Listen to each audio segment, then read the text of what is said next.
Hi everyone, welcome to the Wheelchair Passenger Aviation survey. This survey has been put together by myself, Josh Wintersgill from Move Ltd, and we've also got Christopher Wood here from Flying Disabled. I just want to let Chris give a quick intro into the work that he's doing and part of the reason for why we're conducting the survey. For those of you that don't know me, Chris Wood, Flying Disabled. Some years ago now, after a flight with my daughter, I've been looking at why there is no wheelchairs inside a cabin of an aircraft, yet there is across other mainstream transport. So we now fast forward to 2020, more importantly 2021, because I have something brewing by way of a solution. And to have this solution, and when I go and present it, I will need some facts and figures. Historically, we all have quite a bit, but really we need to get something which is a little bit more acid. And by doing this survey that Joss has produced brilliantly, we can try and find out those people that don't fly.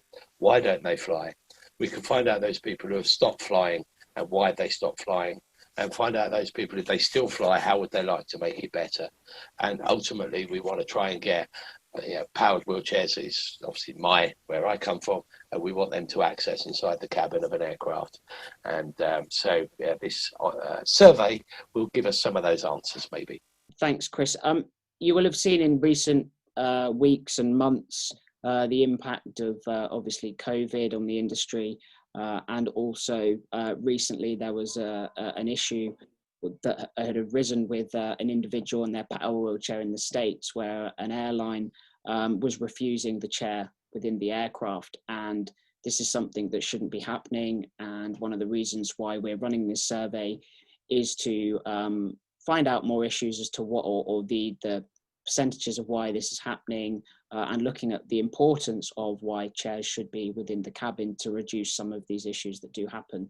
And and hopefully the results that we get from this will help support Chris's justification of wheelchairs within the cabin. So in terms of the survey looks at all different aspects of, or a lot of aspects of, flying as a wheelchair user, both powered or manual wheelchair.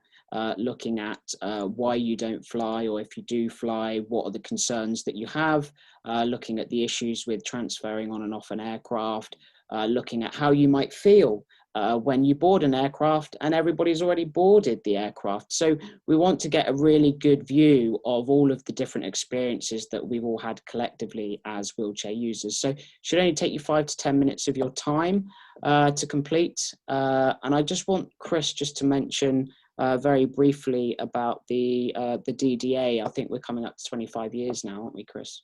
Yeah, we are. It's 25 years, and I'm old enough to remember when people were handcuffing themselves to buses and various other things to try and get some equality going and just access for everybody.